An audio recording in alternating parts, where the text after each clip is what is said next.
आपको ला रहा हूँ शुद्ध ग्रहम संफलम देव यज्ञ तो कर्मसु। जिन घरों में यज्ञ होता है वह घर बिल्कुल शुद्ध हो जाता है, उस घर में किसी भी प्रकार की कोई भी कमी नहीं रहती।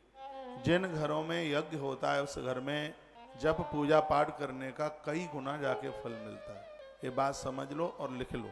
घर में जहाँ यजन होता है और ऐसे घर में जप करने से, हवन करने से जो शुद्धि मिली है और वहाँ भजन करने से, भगवान की पूजा करने से कई गुना फल मिलता है। घर में आप भजन पूजा पाठ करते हैं उससे भी ततो दश गुणम गोष्ठम, उससे भी 10 गुना फल वहाँ है जहाँ गैया का गोबर और गाय का मूत्र गिरता है। जहाँ गाय की सानिध्यता है घर से भी ज़्यादा फल उस स्थान पर भजन करने की, आराधना करने। और मैं कहता हूँ जो वृंदावन तुलसीवन आश्रम में पहुँचते हैं तो वहाँ वह गौ माता के गौ खिरक में बैठ करके वहाँ भजन करें।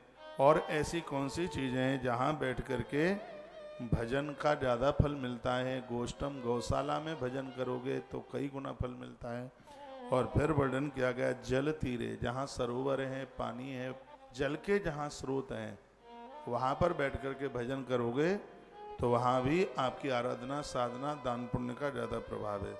कहाँ कहाँ? गोष्ठम, गौशाला, ये घर से ज़्यादा फल देने वाली ये चीज़ है। कौन कौन सी है? गोष्ठम, गौशाला, जहाँ गैया बंधती है। एस के शर्मा जी सो रहे हैं? अच्छा, टीवी देख रहे हैं। अभी तो मुझे देखो, तो वहाँ बैठ जाओ सोफे पे, वो टीवी लगी जाओ।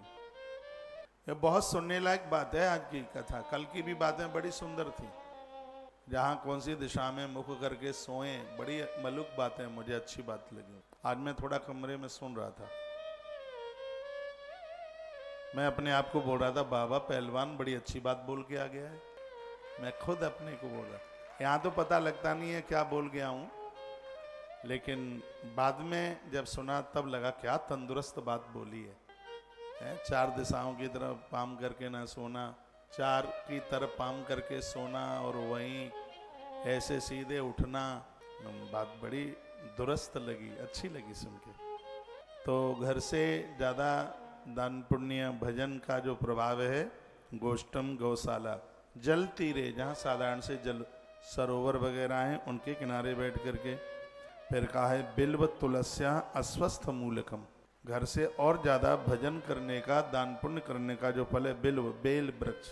इसलिए तो एक दिन ये हमने बेल के पौधे रखवा दिए।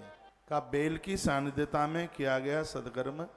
आज आप बेल महात्म्य में सुनेंगे जिसमें वर्णन है कि बेल वृक्ष के नीचे एक ब्राह्मण को भोजन करा दो तो उसका फल 10,000 ब्राह्मण के बराबर हो जाता है।